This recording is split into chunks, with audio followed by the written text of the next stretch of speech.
दोस्तों, आपका स्वागत है डॉक्टर टॉक में। मैं पूनम ढिल्लन आपके लिए लेकर आई हूँ डॉक्टर टॉक की एक ख़ास सीज़न, जिसमें हम बात करेंगे लैप्रोस्कोपिक सर्जरी यानी दूरबीन से ऑपरेशन के बारे में। आज के बदलते समय में जहां टेक्नोलॉजी ने हमारे आसपास सब कुछ बदल दिया है, वहीं चिकित्सा के क्षेत्र में ऑपरेशन पद्धति में भी टेक्नोलॉजी के आगमन से क्रांतिकारी परिवर्तन हुए हैं। ऐसा ही एक परिवर्तन है लेप्रोस्कोपी या की होल या दूरबीन से सर्जरी। 1901 में ड्रेसडन, जर्मनी के जॉर्ज किलिंग ने कुत्तों में पहली बार लेप्रोस्कोपिक प्रक्रिया की और 1910 में स्वीडन के हंस क्रिश्चियन जैकोबियस ने मनुष्यों में पहला लेप्रोस्कोपिक ऑपरेशन किया। इसके बाद इस प्रक्रिया को आगे बढ़ाने का काम तेजी से चलने लगा। सन 1990 के बाद से ये तकनीक मरीजों के लिए वरदान साबित हो रही है एवं समय समय पर इसमें बड़े बदलाव भी आ रहे हैं, जैसे हाई डेफिनेशन रोबोट द्वारा सर्जरी, सिंगल पोर्ट यानी केवल 3 सेंटीमीटर के नाभि पर एक चीरे से सर्जरी, जटिल ऑपरेशन के साधन, 3D तकनीक, जिससे इस तकनीक का इस्तेमाल मरीजों के लिए बहुत लाभदायक साबित हो रहा है। और दूरबीन की सर्जरी के बारे में बात करने के लिए हमारे साथ हैं देश के जाने माने laparoscopic surgeon doctor R.K. Mishra, world laparoscopy hospital Gurgaon से। Doctor R.K. मिश्रा लेप्रोस्कोपिक और रोबोट सर्जरी के सबसे अनुभवी प्रोफेसर हैं, जिन्होंने पिछले 17 सालों में 108 से ज्यादा देशों से 7000 से अधिक सर्जन और स्त्री रोग विशेषज्ञों को प्रशिक्षित किया है। उनके पास लेप्रोस्कोपिक और द विंची रोबोटिक सर्जरी के शिक्षण का विशाल अनुभव है। वो TGO यूनिवर्सिटी में मिनिमल एक्सेस सर्जरी के प्रोफेसर हैं और यूनिवर्सिटी कार्यक्रम शुरू करने के अपने प्रयास को 9 वेल्स हॉस्पिटल और मेडिकल स्कूल UK में सर एल्फ्रेड कुशियर के साथ शुरू किया गया था। डॉक्टर मिश्रा ने स्ट्रासबर्ग, फ्रांस के विश्वविद्यालय से लेप्रोस्कोपिक सर्जरी में अपना डिप्लोमा और यूनाइटेड किंगडम से मिनिमल एक्सेस सर्जरी यानी MMA में मास्टर डिग्री ली है। यूनाइटेड किंगडम में अपने काम के दौरान डॉक्टर मिश्रा ने लेप्रोस्कोपिक सर्जरी के कार्य प्रदर्शन में सुधार के लिए optimum shadow casting illumination technique की खोज की है और उनका शोध अब 11 लेप्रोस्कोपिक उपकरण कंपनियों द्वारा आदर्श छाया कास्टिंग टेलीस्कोप बनाने के लिए उपयोग किया जाता है। आज का हमारा सब्जेक्ट है इनफर्टिलिटी। इनफर्टिलिटी प्रजनन प्रणाली में होने वाली एक दोष है। मनुष्यों में 1 वर्ष तक प्रयास करते रहने के बाद अगर गर्भधारण नहीं होता तो उसे इनफर्टिलिटी कहते हैं। भारत की कुल आबादी के 10 से 15% लोगों में इनफर्टिलिटी है। इनफर्टिलिटी का 35% कारण महिलाएं और 35% कारण पुरुष हैं। 20% कारण कंबाइंड हो सकते हैं और 10% कारणों का अब तक पता नहीं चल पाया है। इस रोग को ही बोलचाल की भाषा में बांझपन कहा जाता है। इनफर्टिलिटी एक गंभीर समस्या है, परंतु आजकल लेप्रोस्कोपी या दूरबीन से ऑपरेशन की विधि के द्वारा बांझपन को दूर किया जा सकता है। क्यों होती है ये बीमारी और क्या ये बीमारी दूरबीन द्वारा ऑपरेशन से ठीक हो सकती है? ऐसे ही कई सवालों का जवाब डॉक्टर मिश्रा आज हमें देंगे। डॉक्टर साहब, आपका स्वागत है। आज मैं डॉक्टर मिश्रा से इनफर्टिलिटी यानी एक महिला में बांझपन का ऑपरेशन कैसे हो सकता है, इसमें क्या ये टेक्नोलॉजी लैप्रोस्कोपिक टेक्नोलॉजी इस्तेमाल होती है? किस तरीके से इस्तेमाल होती है? हाँ, लैप्रोस्कोपी का रोल है इनफर्टिलिटी में। इनफर्टिलिटी का one of the major cause है ट्यूबल ब्लॉक।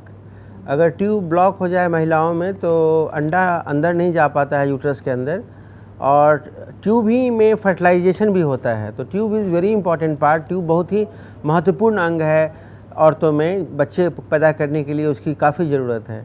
तो वैसे केसेस में अगर ट्यूबल ब्लॉक हो तो लैप्रोस्कोपी से उसको हम लोग खोल देते हैं। वो लैप्रोस्कोपी और हिस्टेरोस्कोपी एक साथ करना पड़ता है, जिसको पेल्विकोस्कोपी भी बोलते हैं, तो उससे ट्यूब खोला जा सकता है। लैप्रोस्कोपी का और भी रोल है महिलाओं में बांझपन के लिए। जैसे ढेर सारी महिलाओं में PCOD होता है, पॉलीसिस्टिक ओवेरियन डिजीज़ हो जाता है, उसके चलते मेल हार्मोन बनने लगते हैं और उनके इरेगुलर मेंसेज होने लगते हैं। उसमें भी लैप्रोस्कोपी में हम लोग ओवेरियन ड्रिलिंग करते हैं और उसको ठीक करते हैं।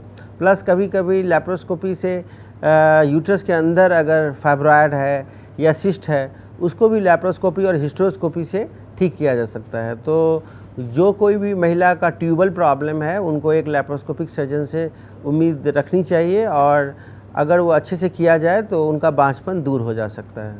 थैंक यू डॉक्टर साहब। आज सबसे पहला सवाल आया है बिहार से सीमा जी का। सीमा जी का कहना है कि इनकी शादी को 5 साल हो गए हैं, लेकिन वो माँ नहीं बन पाई हैं और डॉक्टर ने उन्हें बताया है कि इनकी ट्यूब्स बंद हैं। तो ये जानना चाहती हैं कि क्या इनका इलाज दूरबीन टेक्नोलॉजी से संभव है? हाँ, उसमें लैप्रोस्कोपी से पहले ट्यूबल पेटेंसी टेस्ट करना पड़ेगा, मीन्स ट्यूब को चेक करना होगा। वो डायग्नोस्टिक लैप्रोस्कोपी बोलते हैं उसको। और उसमें अगर ट्यूब में डिस्टल एंड में या फिम्ब्रियल एंड में ट्यूब ब्लॉक है तो लैप्रोस्कोपी से खुल जाएगा। लेकिन अगर ट्यूब कम्प्लीटली डिस्ट्रॉय हो चुका है किसी कारण से, जैसे कि ट्यूबरक्लोसिस में हो जाता है कई बार, और वो ट्यूब में कोई पेटेंसी ही नहीं है, ट्यूब एकदम चिपक गया है, तो लैप्रोस्कोपी से या हिस्टेरोस्कोपी से उसको खोल नहीं सकते हैं। ऐसे कंडीशन में उनको IVF कराना पड़ेगा, जिसको इन विट्रो फर्टिलाइजेशन बोलते हैं, टेस्ट ट्यूब बेबी बोलते हैं। लेकिन अगर ट्यूब में थोड़ा सा भी जान है और वो ब्लॉक केवल है तो लैप्रोस्कोपी से खुल जाएगा।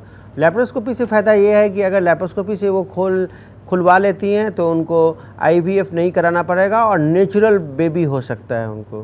तो और ऐसे भी IVF करने से पहले लैप्रोस्कोपी करना चाहिए, क्योंकि वो डायग्नोस्टिक लैप्रोस्कोपी से status of the ovary tube सारा पता चल जाता है। तो इनको किसी गायनेकोलॉजिस्ट से जो लैप्रोस्कोपी करती हो वहाँ या फिर हम लोग के पास आके लैप्रोस्कोपी ट्यूबल पेटेंसी टेस्ट और ट्यूबल ब्लॉकेज को ओपन करवाना चाहिए। थैंक यू डॉक्टर साहब। हमारा दूसरा मेल आया है गाज़ियाबाद से रजनी का। रजनी जी का कहना है कि उनकी शादी को 7 साल हो गए हैं और अभी तक बच्चा नहीं हो पाया, और उनके डॉक्टर का कहना है कि उन्हें ओवेरियन सिस्ट है। तो वो जानना चाहती हैं कि क्या इनका इलाज लैप्रोस्कोपी से हो सकता है? हाँ, लैप्रोस्कोपी से एकदम हो सकता है, और लैप्रोस्कोपी से ही करवाना चाहिए। ओवेरियन सिस्ट के लिए पेट को कटवाने का कोई फ़ायदा नहीं है, बड़ा सा दाग होगा और ढेर सारी परेशानी होगी। लैप्रोस्कोपी से छोटे से 2 या मैक्सिमम 3 छेद से ओवेरियन सिस्ट का ऑपरेशन हो जाएगा। ओवेरियन सिस्ट कई प्रकार के होते हैं, डर्मायड सिस्ट, एंड्रोमेट्रियोमा, म्यूसिनस सिस्टेरिनोमा। तो कभी कभी वो कैंसर का रूप भी ले लेता है। इसलिए मेरा ये सलाह है उनको कि जल्द से जल्द ओवेरियन सिस्ट का ऑपरेशन करवाएं। और साथ में लैप्रोस्कोपी कराने से एक और फ़ायदा है, सिस्ट तो निकलेगा ही, साथ में उसी समय डॉक्टर ट्यूब का भी जांच कर लेगा और बाकी ऑर्गन्स का भी पता चल जाएगा। अगर कोई इन्फेक्शन है ट्यूबरक्लोसिस का तो उसी समय बायोप्सी लिया जा सकता है, जिससे कि आगे दूसरे इलाज में भी फ़ायदा होगा। तो हमारा सलाह है कि वो जल्द से जल्द इसका ऑपरेशन करवा लें लैप्रोस्कोपी से। दोस्तों, आज हमने डॉक्टर मिश्रा से ढेर सारी जानकारी ली और हमारी पूरी कोशिश रहेगी कि आपकी बात हम डॉक्टर मिश्रा तक पहुंचाएं। आपको घबराने की कोई ज़रूरत नहीं है। दूरबीन से ऑपरेशन यानी लैप्रोस्कोपिक सर्जरी के बारे में आपका कोई भी सवाल हो तो आप हमें कभी भी कॉल कर सकते हैं यहाँ नीचे लिखे हुए नंबरों पर। हम पूरी कोशिश करेंगे कि आपकी समस्याओं का समाधान हो। डॉक्टर टॉक में हम फिर से मिलेंगे नए सब्जेक्ट्स को लेकर। तब तक के लिए नमस्कार।